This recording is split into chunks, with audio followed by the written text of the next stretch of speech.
Excelentes, queridos jóvenes. Vamos a entrar a la tercera hora de clase. Esperemos que sea la última si es que el internet no lo permita y no hay que estar recortando la grabación.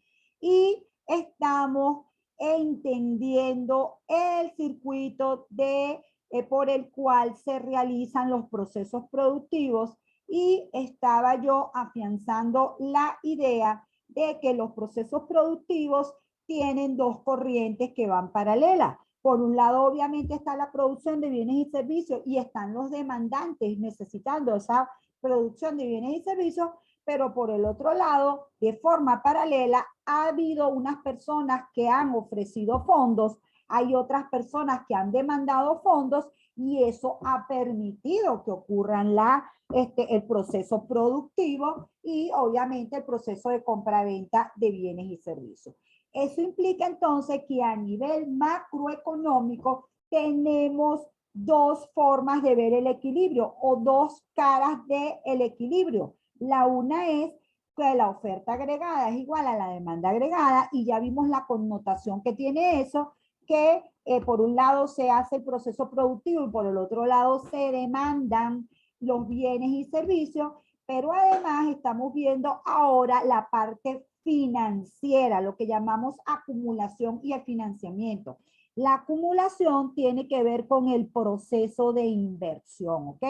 Y para invertir se necesitan recursos. Si nosotros estamos en presencia de una economía cerrada, fíjense que yo pasaría esta inversión neta para acá y el ahorro sería igual que la inversión. Es decir, en una economía cerrada, para poder invertir, pues la única fuente que surte de fondos para invertir es el ahorro nacional. Ahora, en una economía que comercia con el resto del mundo, puede haber diferencias entre el ahorro y la inversión y esa diferencia la vamos a compensar con un saldo que lo llamamos préstamo neto. Entonces, ¿qué va a ocurrir? ¿Cuáles son las tres situaciones que se pueden presentar? Una, que el ahorro sea igual que la inversión, en cuyo caso no hay financiamiento con el resto del mundo. Una en la cual el ahorro sea menor que la inversión y entonces esta economía necesitó financiamiento del resto del mundo. Y una en la cual el ahorro sea mayor que la inversión, lo que significa que esta economía mandó fondos al resto del mundo. Y entonces yo les decía que esto es un principio contable, que esto es así. O sea, es un cuadre que se hace de manera tal que no hay manera de entender esto, sino como un cuadre por el lado de la producción y por el lado del financiamiento. ¿Está claro? ¿Mm? Entonces, fíjense, ¿cómo podemos entender nosotros esta figura de cuenta corriente? Bueno, nosotros tenemos que entender que todo movimiento internacional de bienes y servicios siempre va acompañado de un movimiento equivalente de fondos para financiar la inversión. ¿Por qué yo hago esta aclaratoria? Yo hago esta aclaratoria porque fíjense, si el ahorro es mayor que la inversión, la cuenta corriente daría un saldo positivo. Cuando nosotros vemos la balanza de pago o las transacciones externas, uno dice, cóchale, pero un saldo positivo en la cuenta corriente es una entrada de dinero. Y entonces, ¿cómo es eso que hay salida de ahorros para el resto del mundo? Bueno, la explicación, jóvenes, es que todo movimiento de cuenta corriente va acompañado por un movimiento compensatorio de activos financieros y pasivos. Y entonces, ¿qué está ocurriendo allí? Está ocurriendo que cuando la cuenta corriente tiene un signo positivo, la cuenta capital y financiera tiene que tener un signo negativo. Es decir, si hubo un equivalente de entrada de bienes y servicios, es porque hubo una salida de fondos para financiar la inversión, ¿ok? Obviamente, del lado contrario, si el ahorro es menor que la inversión, fíjense que esto significa que la economía necesitó recursos del resto del mundo y que esta cuenta corriente es negativa. Esta cuenta corriente negativa vendría acompañada de un saldo positivo de la cuenta financiera, lo que quiere decir que esta corriente negativa de bienes y servicios, es decir, donde las importaciones fueron mayores que las exportaciones, donde las salidas de renta fueron mayores que las entradas de renta, viene acompañado de un movimiento de entrada o positivo de este activo financiero y pasivo. Obviamente, para entender esta parte de los activos financieros y pasivos, hay que irse al mercado de bienes financieros, no, o entrar en el mundo financiero, ¿ok? Entonces, fíjense, ¿qué tenemos nosotros aquí con nuestro ejemplo? Bueno, que la fórmula que ustedes van a utilizar para calcular el ingreso nacional disponible va a ser la siguiente. Arrancan del PIB, le restan la depreciación, le suman el ingreso de factores productivos, le restan el pago de factores productivos, le suman las transferencias corrientes, le restan las transferencias, le suman las transferencias corrientes recibidas, le restan las transferencias corrientes pagadas y eso les va a dar el ingreso nacional disponible. Ese ingreso nacional disponible, una parte va al consumo y otra parte va al ahorro.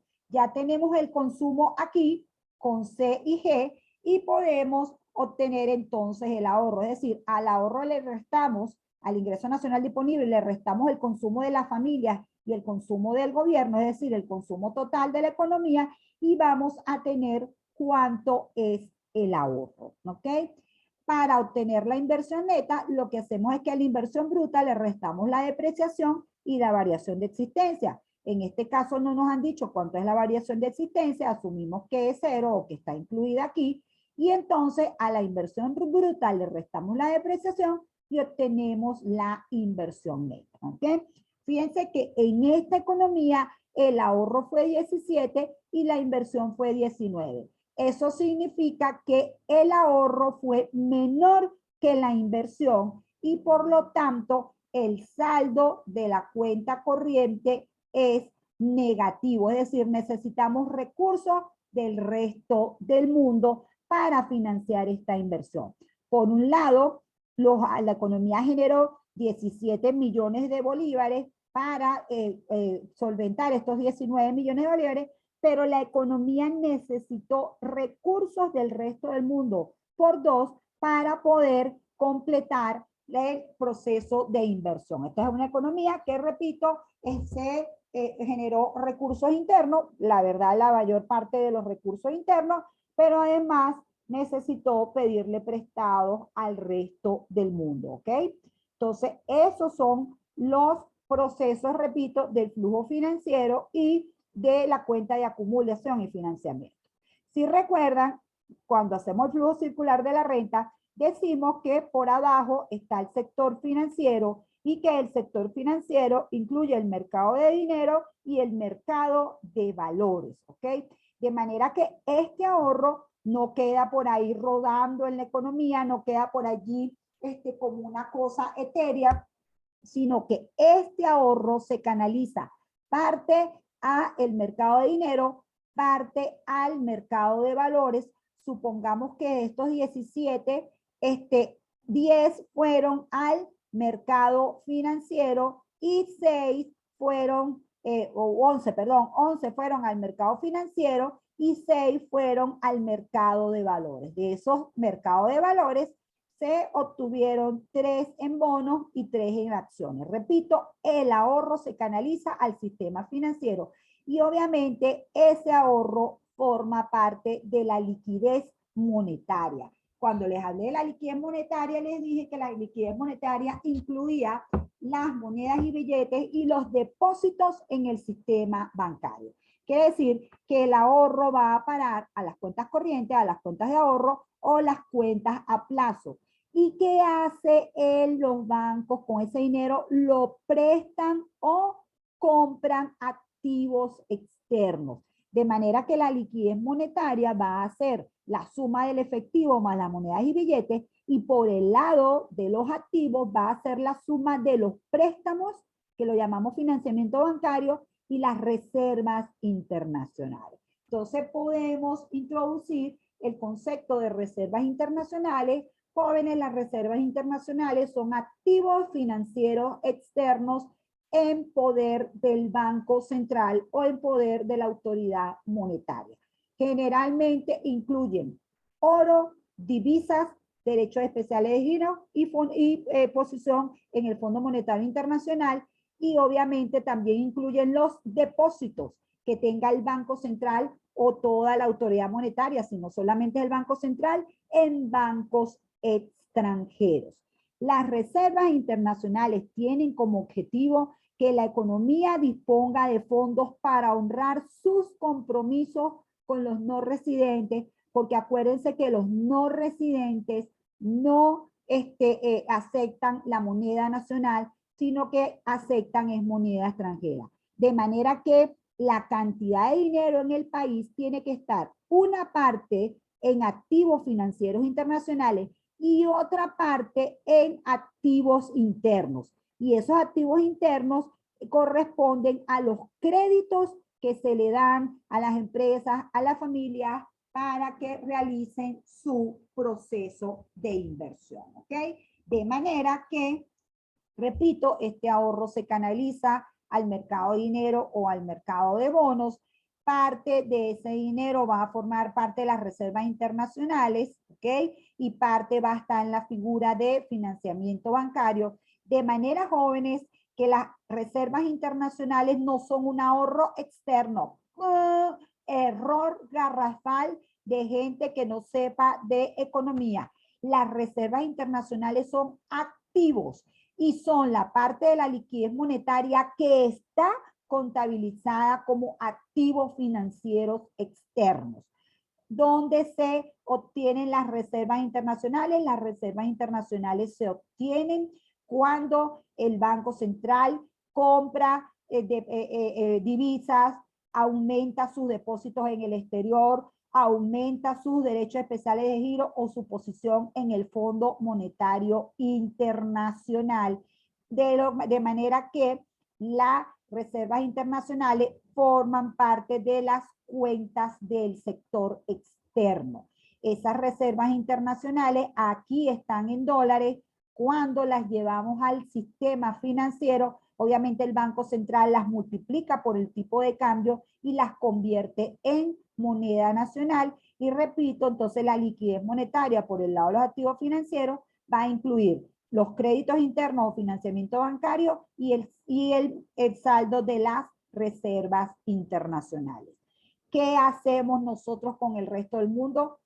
Vendemos bienes y servicios, compramos bienes y servicios, hay ingreso de factores productivos, pago de factores productivos, transferencias corrientes recibidas, transferencias corrientes pagadas. Este es un componente de la cuenta corriente. El componente equivalente es la cuenta capital y financiera y tiene que ver con los movimientos de activos y pasivos financieros que tenga esta economía con el resto del mundo. Como ven, este es un circuito totalmente interconectado. Es decir, nosotros estamos hablando o dijimos en la primera parte que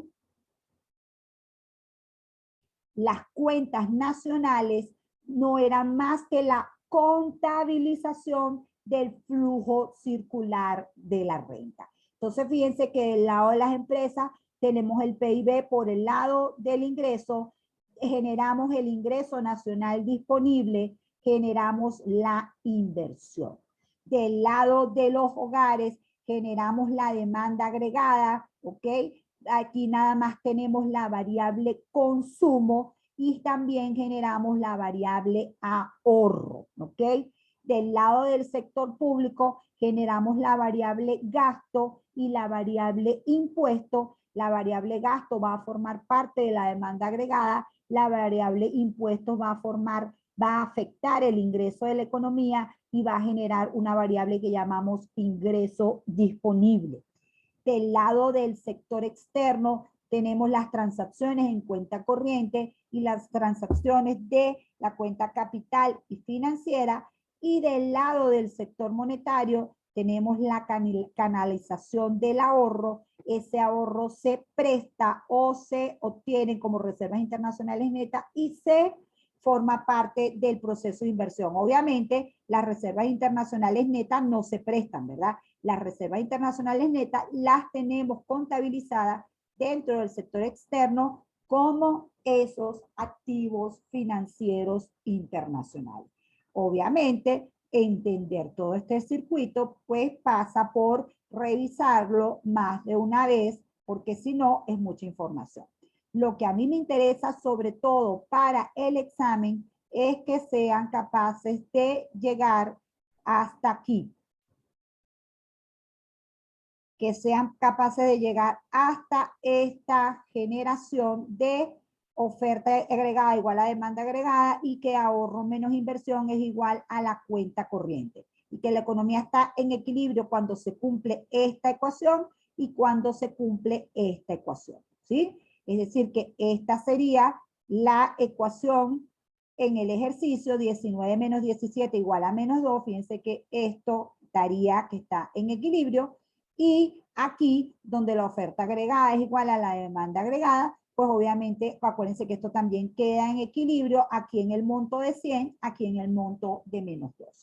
Esta información que les doy es adicional, por ahora no la pregunto, simplemente es mi esfuerzo porque ustedes entiendan que la cosa no llega hasta aquí, que esto no queda en el aire, sino que la cuenta corriente está relacionada con la balanza de pago y que el ahorro va al proceso, va a formar parte de los fondos de los que va a disponer esta economía para realizar sus procesos de inversión. Finalmente, el proceso de inversión es importantísimo porque la inversión es el flujo que va a alimentar el stock de capital, es decir, va a ser lo que va a permitir que aumente la variable capital de manera que cuando tengamos el próximo periodo vamos a tener un nuevo nivel de capital y otra vez una combinación de capital de trabajo, es decir, vamos a tener una nueva función de producción para volver a generar todo este proceso. ¿Alguien quiere preguntarme algo?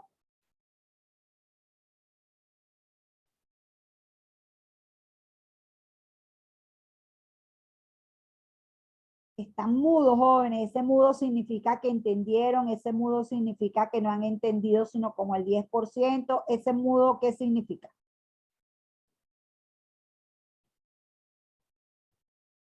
Está todo clarísimo. Ok, fíjense. Antes de entrar a la renta personal, me quiero ir a esta parte que está aquí. Como les digo, aquí tenemos muchísima información en esta guía. Me quiero ir a reforzar los conceptos porque sin los conceptos, pues obviamente no somos nada, como dice. ¿Ok? Y como yo sé que ustedes no se leen eso por su cuenta, son demasiado tremendos, fíjense. Hay unos conceptos de contabilidad general que tenemos que tener muy claros para entender de lo que estamos hablando.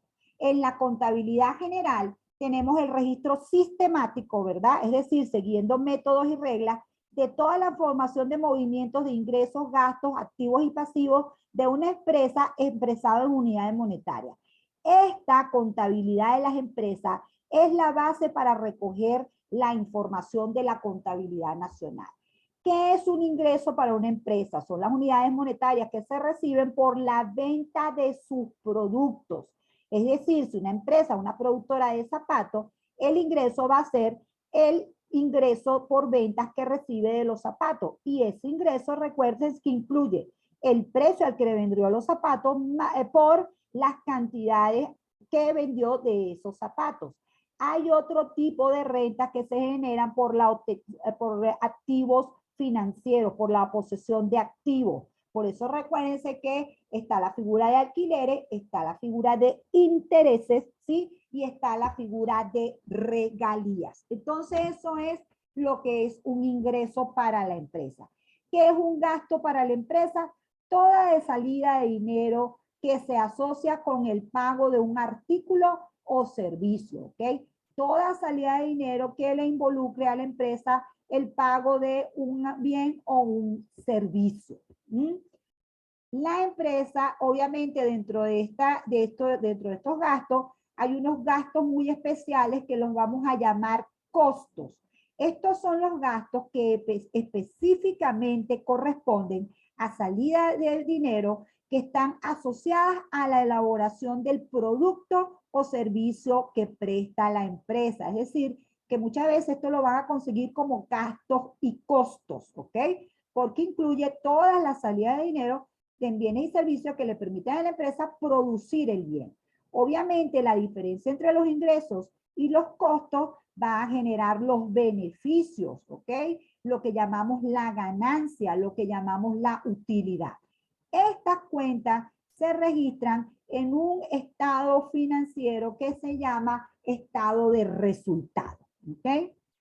Luego, esta empresa se supone que a lo largo del tiempo va acumulando activos, pasivos, y eso va alimentando su patrimonio. Es decir, estas cuentas, estas tres cuentas que están aquí, forman parte del balance de la empresa. ¿Qué va a ser un activo? Un activo va a ser un bien que tiene una alta probabilidad de generar un beneficio económico en el futuro. Un edificio es un activo porque la empresa lo puede vender en algún momento y eso le va a generar un beneficio económico. Por ejemplo, en el caso de ustedes, personal, un celular es un activo porque si usted está pelando, usted puede vender ese celular y obtener un ingreso por ese celular. Si, por ejemplo, usted tiene unas Converse que además también usaditas, eso no es un activo porque muy probablemente nadie le va a dar dinero por esos zapatos. Usted va a tener que donarlos a alguien que esté necesitado y que entonces pues utilice esos zapatos. Entonces, un activo, repito, va a ser un bien, siempre son bienes que tienen una alta generación de beneficios en el futuro. Por supuesto, hay activos fijos y activos financieros, es decir, que también hay unos activos que son papeles financieros que le otorgan a su tenedor un derecho a recibir una renta, ¿ok? Luego tenemos los pasivos. ¿Qué son los pasivos? Son deudas o compromisos que tiene la empresa. Obviamente muchas de estas cuentas valen también para las personas naturales. El patrimonio, ¿qué va a ser? El patrimonio va a ser el conjunto de bienes y derechos pertenecientes a una empresa o persona. Es decir, los derechos son los activos, las obligaciones son los pasivos y la diferencia entre el activo y el pasivo va a ser el patrimonio. Generalmente, ustedes van a ver que en la contabilidad se dice que activo es igual a pasivo más patrimonio, ¿ok? Como se presente, igual esto es una igualdad contable, ¿ok? Siempre el activo va a ser igual a la suma del pasivo y el patrimonio, ¿ok? Eso es lo que tenemos en materia de contabilidad. Muy importante entender que un activo fijo es un bien de una empresa, no un activo solo, un activo fijo. Es un bien de una empresa, ya sea tangible o intangible, que no puede convertirse en líquido a corto plazo y que normalmente son necesarios para el funcionamiento de la empresa y no se destinan a la venta. Si usted si usted construyó una fábrica y tiene una maquinaria, generalmente usted hizo eso para tener esa maquinaria, para poder producir ese bien. Entonces, generalmente usted lo está utilizando ese activo fijo como una cosa que llaman propiedades, plantas y equipos. O sea, lo está usando para generar ese bien o servicio, ¿ok?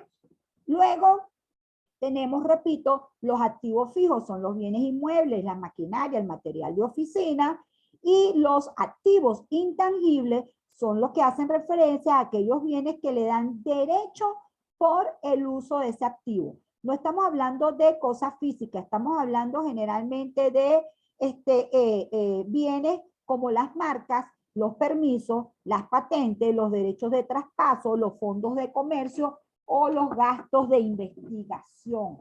Son cosas que no se pueden palpar, pero que constituyen un activo intangible, ¿ok?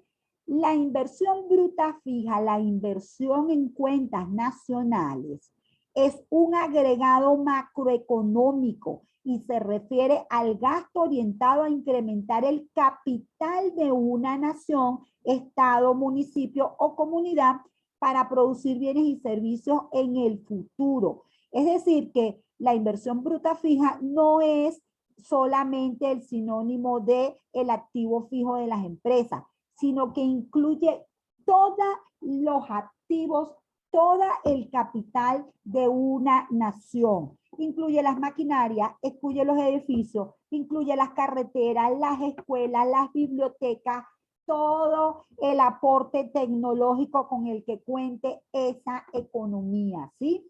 Entonces, por supuesto, incluye el gasto para cubrir el desgaste u obsolescencia, lo que llamamos depreciación, y los bienes que se mantienen en el almacén para ser distribuidos o puestos a la disposición, es decir, los inventarios.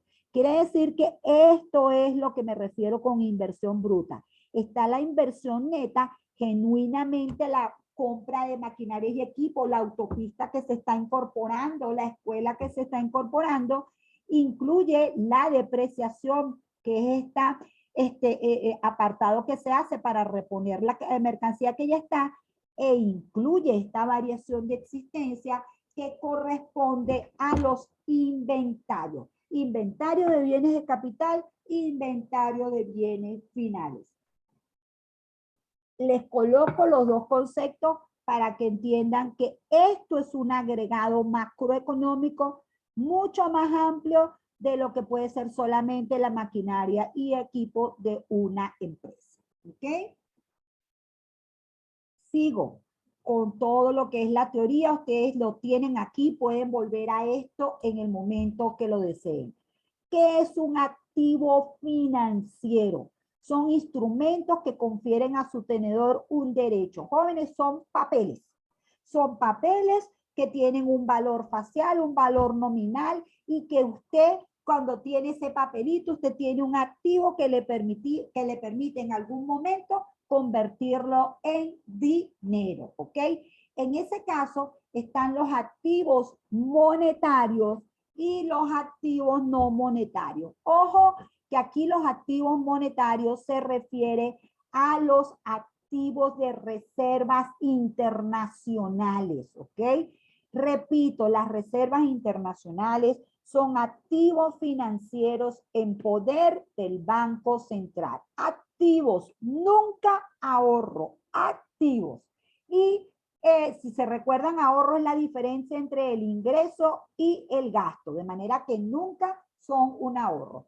Muy bien, esos activos en poder del Banco Central tienen los siguientes, la siguiente estructura. Oro monetario, que comprende el oro certificado que se encuentra en manos de las autoridades monetarias. Este es un tipo de oro que ya ha sido convertido en lingotes y está certificado, ¿ok? Tenemos otro activo que se llama derechos especiales de giro, que todos los países que están en el Fondo Monetario Internacional, fíjense, Fondo Monetario Internacional, han tenido un fondo allí, es decir, el Gran Fondo Monetario Internacional está constituido por aportes que hicieron todos los 199 países que forman parte del Fondo Monetario Internacional, y eso ha sido traducido en una posición en el Fondo Monetario Internacional y se ha generado unos giros que le permiten a los bancos centrales que se pueden girar sobre estos activos financieros, esto en el caso que tengan problemas de balanza de pago. El caso que es un activo financiero, ¿ok? Luego existe el activo financiero divisas, que es directamente las monedas y billetes diferentes a las de curso legal que tiene el Banco Central. Es decir, si el Banco Central de Venezuela tiene oro, tiene euros, tiene dólares, tiene yenes, tiene yuanes, eso forma parte de las reservas internacionales. La buena parte de las reservas están en depósitos, ¿sí? Generalmente no están en efectivo, sino en depósitos, es decir, están ubicados en algún banco, no cualquier banco internacional, el banco como el Banco de Basilea, que son unos bancos muy seguros, ¿ok? Entonces, repito, los bancos centrales, buena parte de las reservas internacionales las tienen en cuentas de depósito. Generalmente son cuentas de depósito muy líquidas, ¿ok? muy, muy líquida. Vamos otra vez a la pantalla, que acuérdense que esto cuando ya entramos en la parte de los 10 minutos, se ve sale. ¿Me avisan si ya ven la pantalla, por favor? Sí, profe. Perfecto. Entonces, hasta aquí, estos son los activos financieros en poder del Banco Central.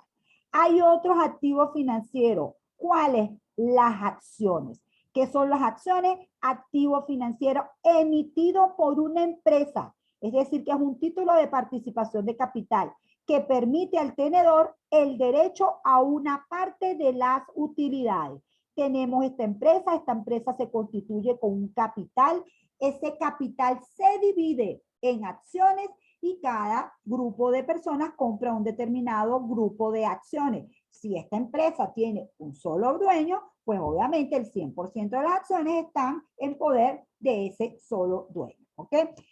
Estas acciones no tienen nombre, estas acciones son títulos de participación y entonces las empresas pueden emitir, aumentar el capital y emitir más títulos de participación y estos títulos se transan en los mercados para poder comprar y vender acciones, ¿ok? Eso se hace en el mercado de capitales.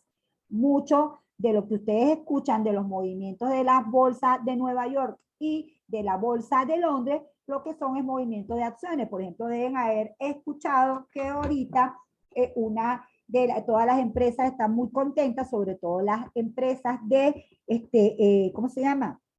De telecomunicaciones, porque les ha ido buenísimo. Todas las empresas de Internet, Facebook, Twitter, Instagram, todas estas empresas han tenido unas ganancias y generalmente cuando esas empresas tienen ganancias, el precio de sus acciones suben, son acciones que entonces los accionistas quieren, hay una demanda de esas acciones y entonces sube el precio de las acciones porque quieren demandar más. Entonces, por supuesto, el tenedor de la acción es un activo, pero eso significa que ese dinero va a la empresa y la empresa lo puede utilizar para invertir, ¿ok?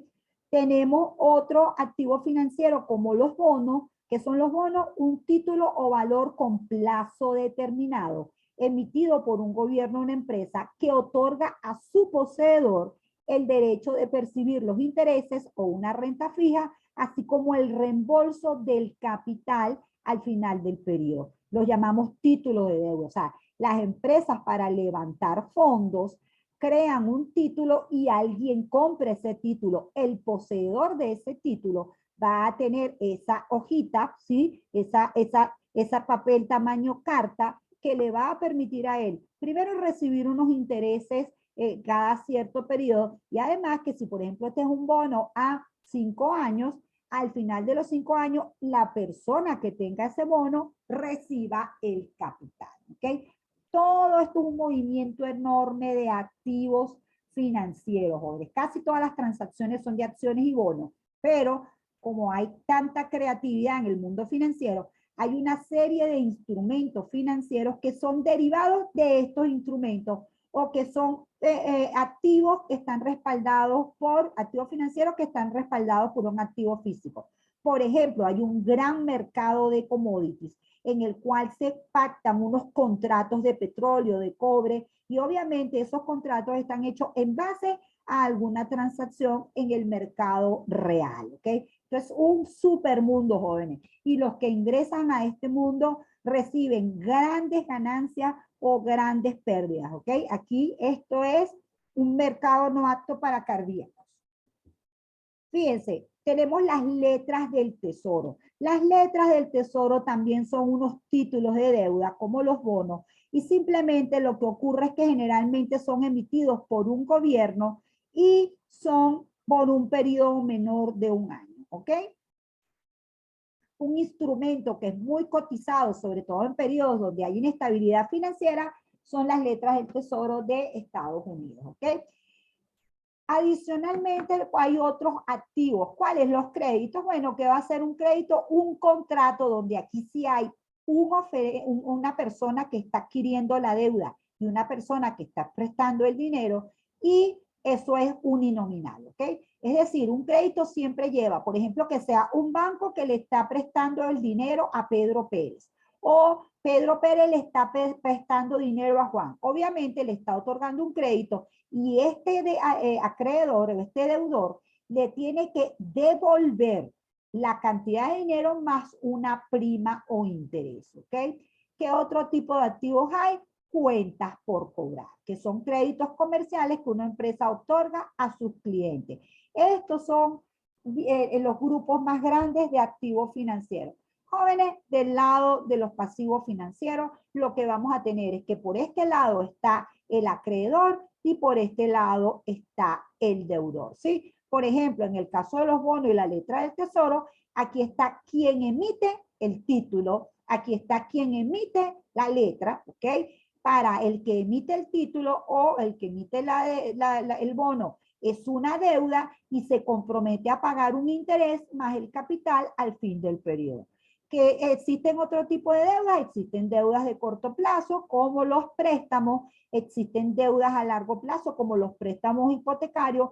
En todo momento lo que se adquiere es un compromiso y existen las cuentas por cobrar, que obviamente son los préstamos que le otorgan los proveedores, ¿verdad?, a las empresas. Es decir, una empresa, ¿cómo funciona? Tiene que comprar insumos. Bueno, generalmente el proveedor del insumo le permite endeudarse y pagar esa factura a 30, 60, a 90 días.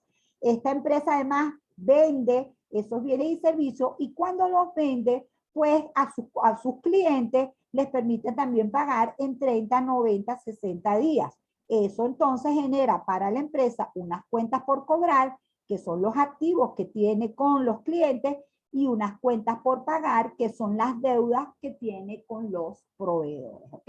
Entonces, toda esa información es importante entenderla para comprender a cabalidad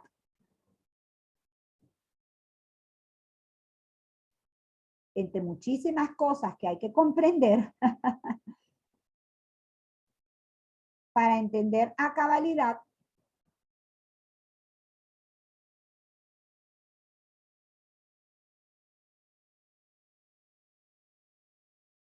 que existe un mundo real donde se transan los bienes y servicios y que existe un mundo financiero que es donde se levantan los fondos para financiar este proceso de producción y para financiar lo que llamamos el proceso de formación y acumulación de Adam Smith, ¿ok?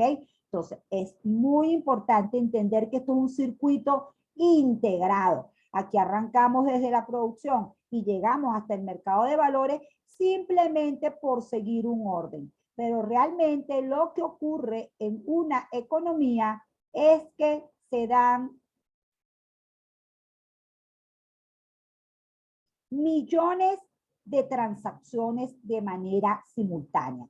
Aquí están ocurriendo los procesos financieros, aquí están ocurriendo los procesos con el resto del mundo, hay transacciones entre el gobierno, el